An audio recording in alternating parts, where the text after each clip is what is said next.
30년간 비장애인이었고 어쩌다 보니 사고로 장애인이 됐지만 그 이전과 이후로도 자신이 다른 사람이 아닌 것처럼 장애인도 우리 시대를 살아가는 한 사람일 뿐이다 라고 말하는 분입니다.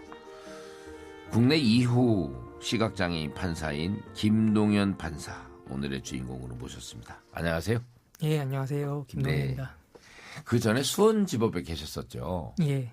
그 전에 수원지법에 계셨었죠? 네네. 근데 수원에서 이제 서울중앙지법으로 배치됐는데 이게 어떤 의미가 있나요? 저희 법관은 정기적으로 인사가 있어서 네. 때가 돼서 서울중앙지법으로 온 겁니다. 예. 그리고 요즘 근황은 어떠십니까? 지금 민사항소부 배석판사로 일을 하고 있고요. 민사항소부라고 하면 2억 이하 사건의 2심을 담당하고 있습니다. 예, 제가 하는 거는 주로 판결문 쓰는 일이고요. 네. 아침에 출근해서 기록 읽고 판결문 쓰고 하는 게 재판 없는 날에는 거의 대부분의 일과입니다. 네. 그러니까 일과가 이제 주로 읽고 판결문을 쓰시는 거. 네. 얼마 전에 이제 서울중앙지법에 전국 첫 장애인 전문 재판부 뭐 이런 게 신설된다는 기사를 봤어요. 네. 근데 점자문서, 수어 통역 뭐 이런 부분들을 제공하는 그런 차이가 좀 있나요? 어때요? 일단 헌법 27조의 재판받을 권리를 장애인도 비장애인들과 동일하게 실질적으로 보장받기 위해서 이제 그런 것들을 하고 있고요. 네. 현재까지도 장애인 사법 지원 가이드라인이 있어서 그거에 따라 하고 있는데 전문 재판부를 만들어서 더 잘 해보자는 취지로 이해하고 있습니다. 네. 근데 거기 건물 자체가 장애인 접근성이 좀 많이 떨어진다고 알려져 있습니다. 근데 지체 장애가 아니시라서 생각을 못 하실지 모르겠는데. 건물이 좀 네. 오래되고 그런 부분이 좀 있긴 합니다. 네. 그거 좀 수리 좀 많이 해야 되겠어요. 기재부에서 예산을 주셔야 예, 장애인 사법 지원 말씀 잠깐 하셨는데 이런 부분이 법원의 인식이 좀 좋아졌다고 봐야 되나요? 아무래도 점점 더 좋아지는 걸로 보시면 될 것 같습니다. 예. 원래는 공학도였지 않습니까? 네. 그러다가 어떻게 이런 일을 하시게 됐어요? 이게 제가 학부 때 사실 공부를 잘 못해가지고 대학원에 떨어졌습니다. 공학도로서 네, 공대 공부를. 네. 예. 그래서 뭘 해야 할까 고민을 하다가 제가 과학기술 정책에 관심이 있어가지고 네. 행정고시 기술직 준비를 좀 하다가 1차 5번 붙고 2차 다 떨어져서 이제 군대 가서 제대할 때 돼서 이제 뭐 하나 생각을 해보니까 네. 과학기술 정책을 좀 제대로 하려면 법도 알아야 되고 경제도 알아야 되겠다. 그런 네. 생각이 들더라고요. 그래서 법 공부를 해보자 하고 로스쿨을 가야겠다. 네. 생각을 하고 로스쿨에 갔습니다. 근데 사실 그때까지만 해도 제가 판사를 할 거라는 생각은 전혀 없었고요. 네.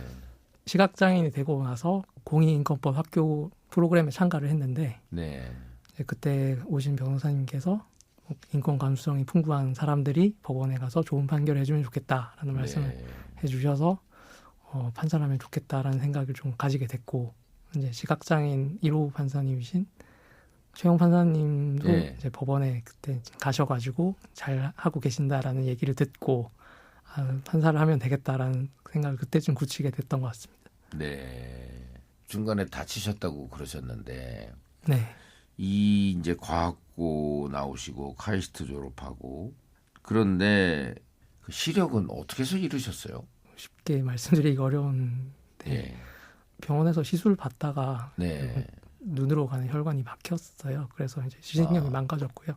그러니까 처음에 병원에서 사고가 나고 바로 응급실에 실려갔는데 네. 그날 저녁에 바로 이제 회복이 안 된다라는 얘기 듣고 굉장히 절망을 많이 했습니다. 그 요약하면 의료 사고. 네.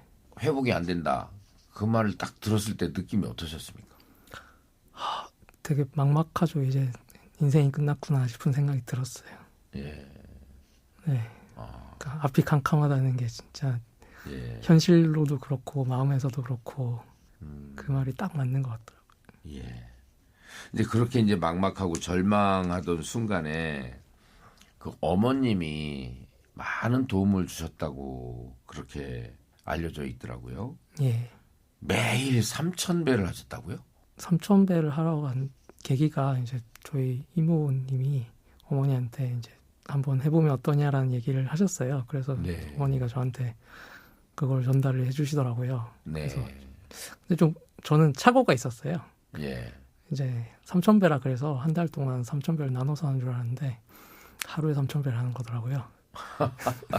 근데 이제 일단 뭐 하러 갔으니까 뭐 우르지도 못하고 예. 3,000배를 첫날에는 한 10시간 반 정도에 걸쳐서 10시간 반이요? 네.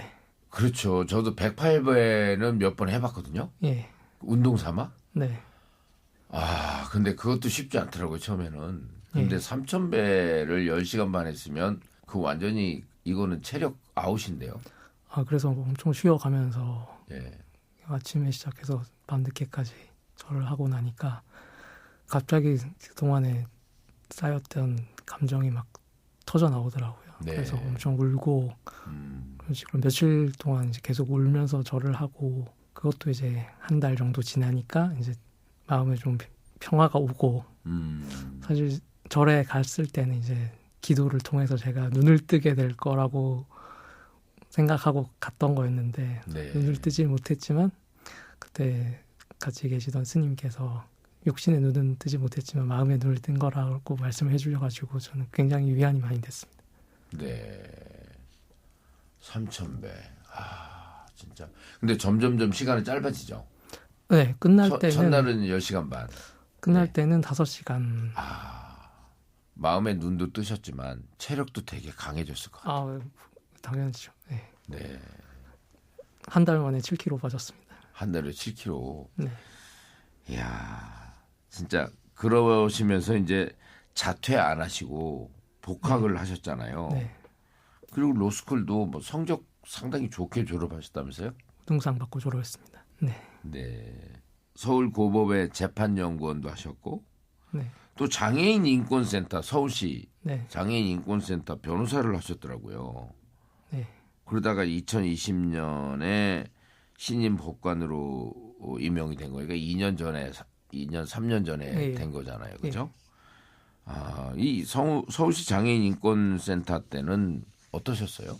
그때는 일하는 거 되게 재밌게 일을 했던 것 같아요. 이제 네. 법원이랑 분위기가 좀 많이 다르고 이런 일을 제가 또 처음 해보고 하니까 많이 배워가면서 같이 일하는 분들이랑도 되게 즐겁게 일을 했던 것 같습니다. 예. 근데 이게 이제 서울시 복지재단하고도 관계가 있지 않았습니까? 뭐 비슷한 기관들에서 뭔가 사건이 들어오고 저희가 도와드릴 게 있으면 같이 도와드리기도 하죠. 네. 저희가 필요한 게 있으면은 요청하기도 하고. 예. 그 당시에 이 장애인 인권센터 변호사 하실 때에 뭐 이렇게 생각나는 건이 있습니까? 제가 한 3년 정도 지원했던 분이 계신데 네.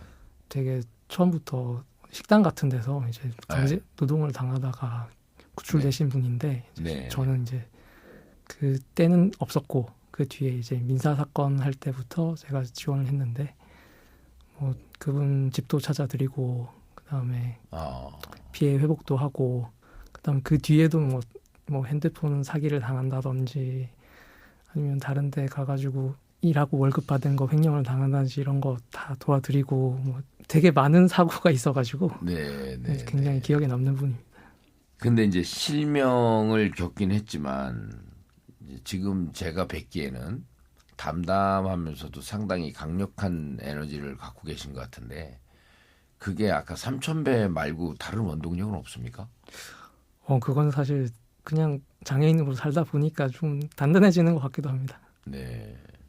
반사적으로 얘기하면 사회가 조금 친절하지 못한 것 같아요. 그런 측면도 없잖아 있죠. 예. 이 법관이기도 하지만 지금 작가님이시잖아요. 네. 그래서 에세이집 뭐든 해봐요. 이걸 쓰셨는데 에세이집 같은 경우는 그 여러 가지 의도도 있지만 그 중에 내가 뭔가 메시지를 내고 싶다라는 게 있을 텐데 그게 뭐예요? 첫 번째는 일단 뭐가 하고 싶은 게 있으면 네. 도전해봐라라는 게 첫 번째였고요. 그러니까 이제 제가 처한 상황에서 하고 싶은 게 있잖아요. 근데 이제 제가 포기했더라면 아마 지금 이 자리에서 말씀을 드리고 있을 수가 없을 텐데 네. 그래도 제가 포기하지 않고 도전을 했으니까 뭔가 얻는 게 있고 만약에 실패했더라도 그 과정에서 또 얻는 게 있을 거예요. 그래서 도전해봐라. 도전해봐라. 네, 첫 번째 메시지였고 두 번째는 장애인이라고 하더라도 뭔가 특별한 존재가 아니다. 어차피 저도 30년 동안 비장애인으로 살았고 사고 때문에 장애인이 됐지만 그 전후에 저는 다른 사람이 아니거든요. 네. 제가 원하는 거, 좋아하는 거, 하고 싶은 거 하려고 사는데 뭔가 어딘가 좀 불편한, 따지고 보면 별로 특별할 것도 없는 그런 사람인 거죠. 그래서 제 일상과 경험과 생각을 솔직하게 표현해서 이제 한번 편하게 읽어보시면 좋겠다라는 생각에서 썼습니다. 네. YTN 라디오 이성규의 행복한 쉼표. 잠시만요. 이런 사람 또 없습니다. 국내 시각장애인 2호 판사 김동연 판사 자리하고 계십니다. 김 판사님, 우리가 이쯤에서 노래 한 곡 듣는데요. 추천해 주실 노래 있으신가요? 저는 김유나님의 Going Home을 추천해드리고 있습니다. 김유나. 네. 김유나님의 Going Home. 네. 이게 어떤 이유가 있습니까? 제가 팬이기도 하지만 네. 가사가 되게 따뜻해서 제가 힘들 때 많이 위로를 받았습니다. 그래서 네. 같이 들으면 좋겠습니다. 네. 특히 그 중에 어떤 대목이 위로가 되셨습니까? 노래를 들어보시면 아시죠. 네. 예, 그럼 김동연 판사님이 추천한 노래 김유나의 Going Home 듣고 오겠습니다. 네, 김유나의 Going Home 듣고 오셨습니다. 이성규의 행복한 쉼표 잠시만요. 이런 사람 또 없습니다. 오늘은 가능성에서 희망을 찾은 인생에 관한 이야기 나눠보고 있습니다. 국내 2호 시각장애인 판사 김동연 판사와 함께하고 있는데요. 김 판사님, 네. 우리가 이제 그 사회적 지위가 법관인데 법관임에도 불구하고 어떤 때는 차별감이나 편견 이런 부분 느끼시는 경우가 있나요? 일할 때보다는 일상에서 많이 느끼고 있습니다. 사실 네. 흔히들 생각하신 직접 차별도 있지만 네. 겉으로는 장애인에게 불리하게 보이지 않지만 실제로는 장애를 고려하지 않은 기준을 적용해서 결과적으로 장애인에게 불리하게 되는 간접차별이라든지 아니면 네. 장애인이 비장애인과 동등한 활동을 할 수 있도록 지원해주는 정당한 편의 제공을 거부하는 경우 같은 것도 장애인 차별금지법이 네. 정하고 있는 차별 유형의 하나거든요. 그렇죠. 예, 그래서 예를 하나 들어드리면 제가 시각장애인이라고 하더라도 영화관에 가서 영화 볼 수 있어요. 근데 제가 네. 영화를 보려면 화면 해설이 필요하거든요. 그렇죠. 화면에 나오는 것들을 이야기해주지 않으면 대사가 없는 부분에서 제가 어떤 내용인지 알 수가 없으니까 그런 게 필요한데요. 근데 그런 것들이 지금 좀 잘 안 되고 있고 제가 지금 서울의 봄을 보고 싶은데 네. 평일 낮에만 화면 해설 영화를 해주니까 제가 가서 볼 수가 없는 겁니다. 아, 그래요? 평일 네. 낮에만 해요? 아무래도 이제 화면 해설 영화를 하면은 그 영화관에 손님이 많이 들지 않으니까 네. 그렇게 운영을 하고 있고요. 뭐 편견 같은 경우에도 제가 달리기를 한다고 하면 놀라는 분들이 많으세요. 그런 걸 생각을 못 해보신 거죠. 네. 근데 이제 제가 다른 분 팔에 줄을 묶고 같이 뛴다고 하면 하면서 이제 편견이 또 깨지기도 하고요. 네. 근데 저 이런 차별이나 편견은 사실 뭐 악의가 있어서 그럴 때도 있을 수 있는데 보통은 잘 몰라서 그런 경우가 많거든요. 근데 네. 장애인이나 비장애인이 함께 어울려 살게 되면은 이런 차별이나 편견도 많이 줄어들 거라고 생각합니다. 네. 근데 이제 아까도 잠깐 나온 얘기지만 사법 시스템 접근 관련해서 장애인으로서는 어떻게 생각하십니까? 사실 장벽이 많이 있습니다. 네. 이게 있을 수밖에 없는 게 지금 전자소송을 하고 있는데 그 전자소송에 제출하는 증거 같은 거는 다 스캔한 종이 문서 같은 거거든요. 네. 그래서 전자 파일이라고 하더라도 제가 직접 그거를 가지고 내용을 파악을 할 수가 없습니다. 네. 그래서 지금 저는 다른 분들이 그거를 뭐 한글이나 뭐 어디다 엑셀 문서로 바꿔주면 그걸 들으면서 내용을 파악을 하는데 네. 여기 시간과 비용이 들거든요. 그런데 이거를 일반 당사자분들께서는 주변에 뭔가 도와주실 분들이 없으면 내용을 파악하기가 당연히 힘드실 거예요. 그래서 네. 이제 법원이 그거를 좀 해주시면 당연히 그분들이 재판받을 수 있는데 많은 도움이 되겠죠. 그러니까 장애 친화적인 부분이 이제 한국 사회 전반적으로 부족할 텐데 특히 어떤 걸 많이 생각하셨습니까? 저는 이제 접근성 문제를 좀 지적하고 싶은데요. 네.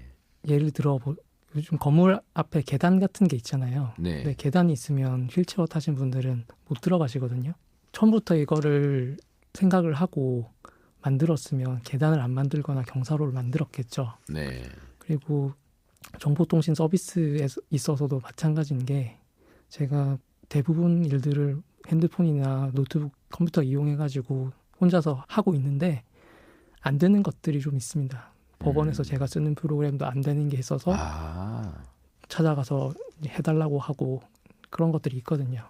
애초에 이제 법원에서 시각장애인이 이 프로그램을 쓸 거라고 전혀 생각을 못했던 거죠. 네. 그래서 새로 이제 만드는 프로그램들은 이제 그거를 접근성을 고려를 해서 만들고 있는데 예전에 있던 프로그램들은 사실 개선이 좀 어려운 상태입니다. 이제 이런 걸 생각을 해보면 이제 제가 느끼기에는 장애를 고려하지 않고 만들어 놓고 돈 없다고 안 해준다 이런 느낌이 들 때가 있죠. 네. 장애인이 편하게 쓸 수 있는 것들은 누구나가 다 편하게 쓸 수 있고 이거를 유니버셜 디자인이라고 하거든요. 네. 이걸 좀 고려해서 제품이나 서비스를 만드시면 좋겠고 그리고 아까 말씀드린 계단 문제 같은 거는 지금 신축 건물이나 리모델링하는 건물에는 네. 장애인 등 편의법에서 다 편하게 쓸 수 있도록 법으로 규정을 하고 있습니다. 그래서 접근성이 필요한 부분에는 법률로 강제하는 것도 꼭 필요하다고 생각합니다. 그런 부분들을 또 정리해서 한번 좀 또 두 번째 책 내실 생각 없으세요? 책은 한번 쓰려고 하고 있는데 네. 언제가 될지는 저도 잘 모르겠습니다. 예. 아까 마라톤 얘기 잠깐 했잖아요.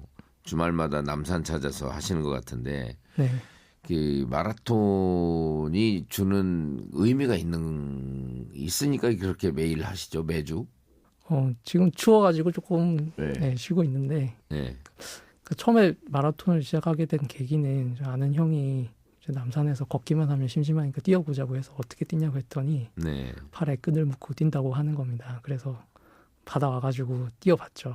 친구랑 같이 운동장에 나가서 뛰었는데 제가 그동안에 잃어버린 자유를 찾은 그런 느낌이더라고요. 아, 잃어버린 자유. 네. 네.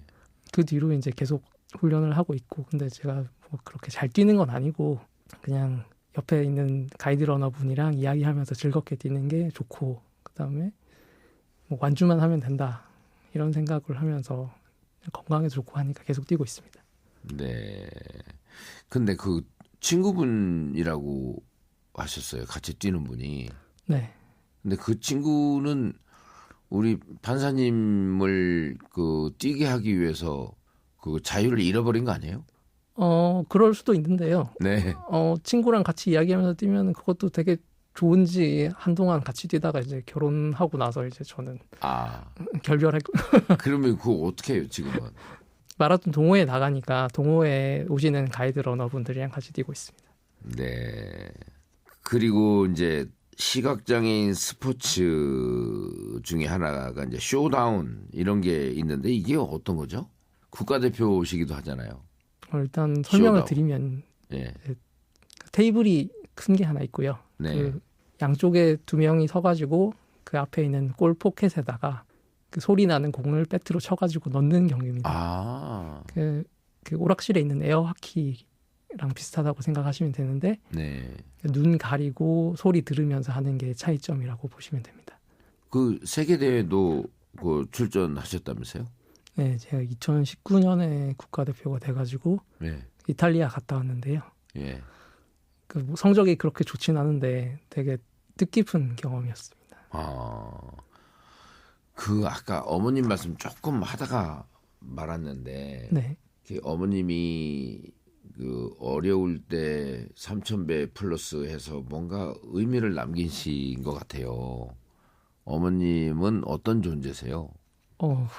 말로 표현하기 어려운 존재라고 해야 네. 될까요? 너무 감사하죠. 진짜 말로 표현을 안 하시네요. 네, 그럼요. 누구나 생각하는 어머님의 그런 존재가 있지 않을까요? 네. 저한테는 그게 좀 더 크게 더 다가오는 것 같습니다. 예. 지금 인생은 행복하세요? 나름 행복한 것 같습니다.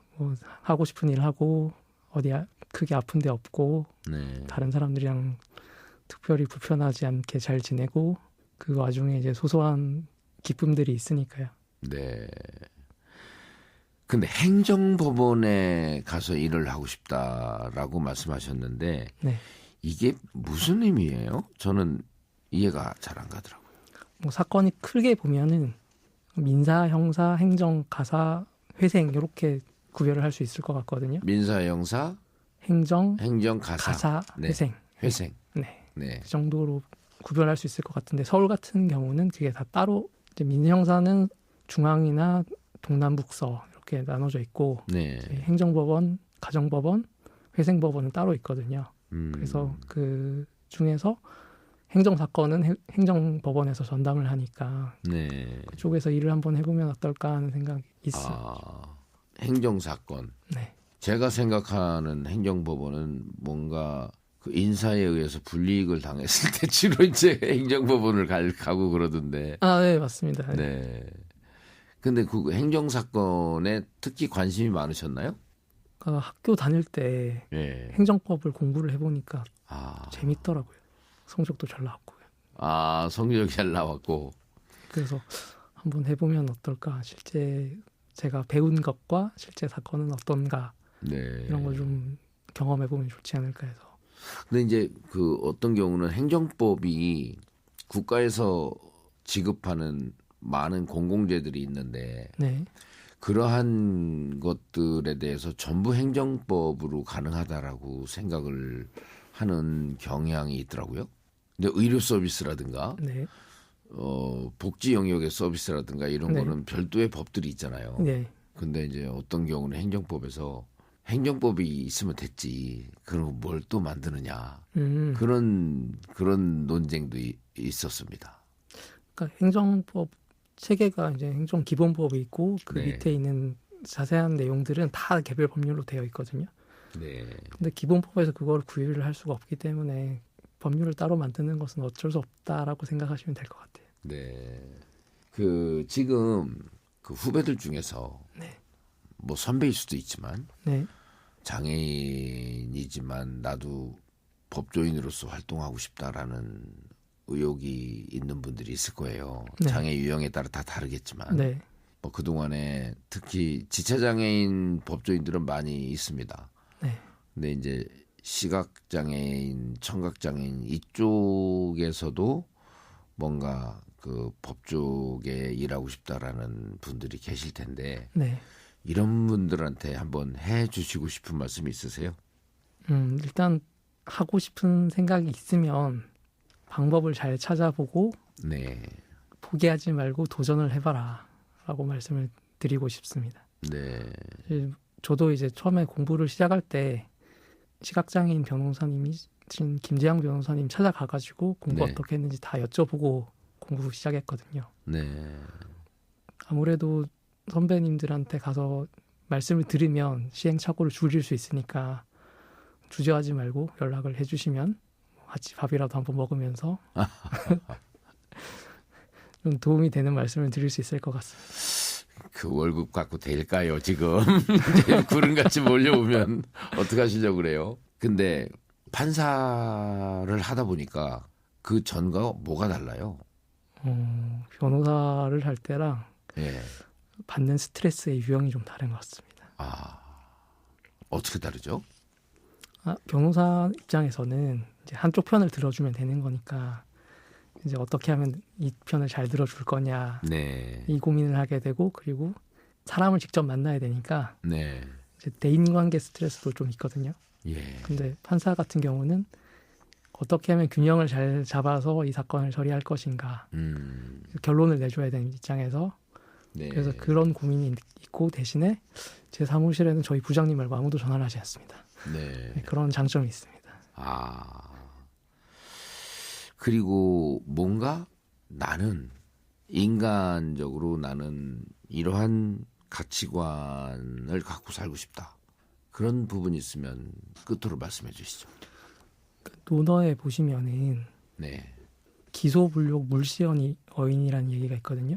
뜻이 뭐냐면 내가 하고자 하지 않는 거를 다른 사람한테 베풀지 말라는 뜻이에요. 네. 뭐 사자성어로 하면은 뭐 역지사지랑 비슷한 얘기고요.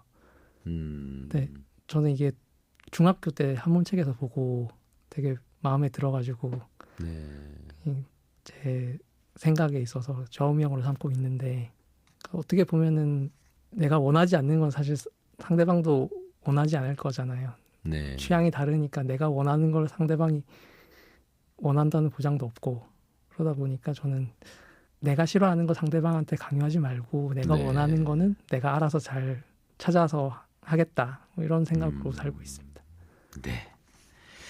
이런 사람 또 없습니다. 오늘은 꿈을 가지면 언제든 기회는 온다. 이렇게 믿고 국내 2호 시각장애인 판사가 되신 김동연 판사 모시고 이야기 나눠봤습니다. 김 판사님 좋은 말씀 감사합니다. 예, 감사합니다. 네, 이런 사람 또 없습니다는 YTN 라디오 홈페이지와 유튜브를 통해서 다시 들으실 수 있습니다.